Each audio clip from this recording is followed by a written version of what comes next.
All right, guys, so with the playoffs about 10 games away for every team out there, give or take, I wanted to do some playoff previews of some teams I've really enjoyed this year. I had to start off with the Toronto Raptors, mainly because the Toronto Raptors fans have been awesome throughout the season. Every time with my daily that I do for the Jazz, the post games, Toronto Raptors fans have been awesome, and I just wanted to talk about them first. They're a team I'm really rooting for in the Eastern Conference.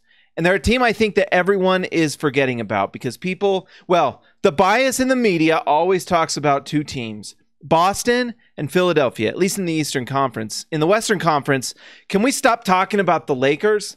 But anyways, people talk about Boston, they talk about Philadelphia, and Giannis is getting all the MVP talk this year. And like it always seems to happen, people aren't talking about Toronto enough. And they're going to get surprised in the playoffs again. So when before the season started, I predicted Toronto would be the number one team, and I actually predicted them to come out of the playoffs.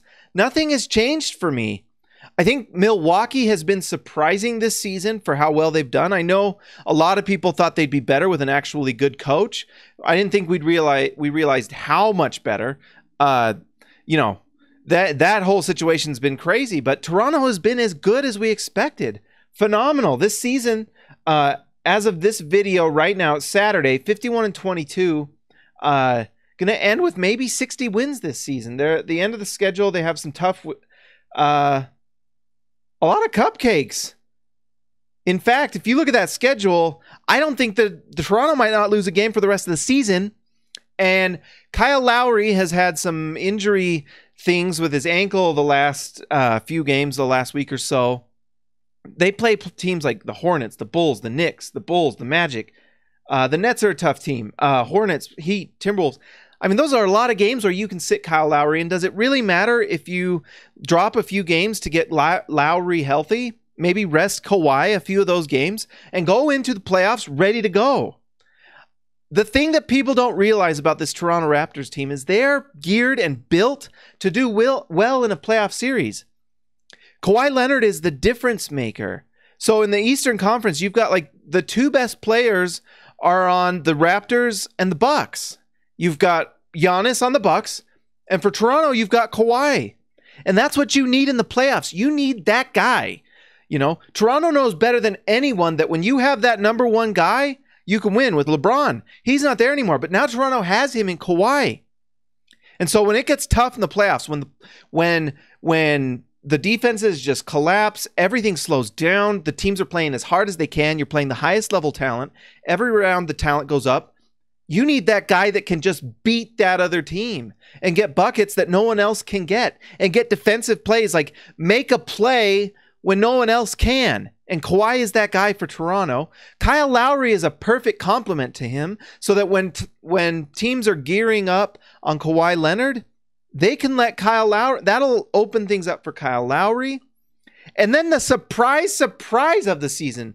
Well, for Toronto fans, not that big of a surprise. And for hipster NBA fans, maybe like myself a little bit, Pascal Siakam was an awesome player last year. This year, he's an all-star caliber player. Toronto fans, I cannot remember if he made the all-star team. If he didn't, he should have, in place of some of the stuff they put on that team. But now you have another third option, and Pascal can do some things you didn't really expect. He can handle a little bit. He is like possibly the fastest player in the NBA, runs the floor, can get you easy buckets in the playoffs when you need them. Transition play does not always happen in the playoffs, but a guy like Pascal who is that fast and that athletic and who plays with like energy off the walls, he can get you buckets and can win. That is a great recipe in the playoffs. You know, so right now, Toronto just needs to worry about making sure everyone's healthy. Rest Kyle Lowry. Get that ankle 100%. Make sure he's 100% going to the playoffs. And Kawhi, too. Make sure he's not, hurt in any way so that when you go into the playoffs, you've got your 2-3 offensive options ready to go. And then I was looking at the other thing, and this is the thing that if you're a Toronto fan, you better be excited. Because as of today, Saturday, what is it, the 23rd of March, 10 games left or so for Toronto. Number 6 in the league in offense per NBA.com for offensive rating. Number 6 defensive rating. That's championship stuff. basically, if you go look at all the teams the last 20 years, championship team was a top 10 offense, top 10 defense. Toronto is both.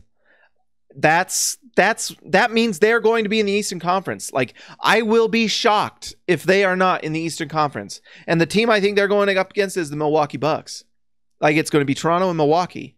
You know, unless Toronto gets jobbed in one of these games in some way, they're going to be there. And then it's, can they stop Giannis? And I think that Kawhi, honestly, Milwaukee better find a way to stop Kawhi. It's not can we stop Giannis, is can Milwaukee stop Kawhi? And they've got Brogdon hurt. They lost Mirotic.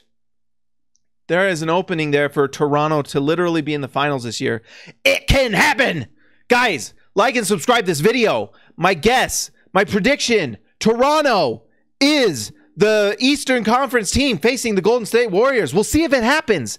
Like and subscribe this video, guys. And if you like it, share it with your friends on social media and everywhere. I will talk to you later.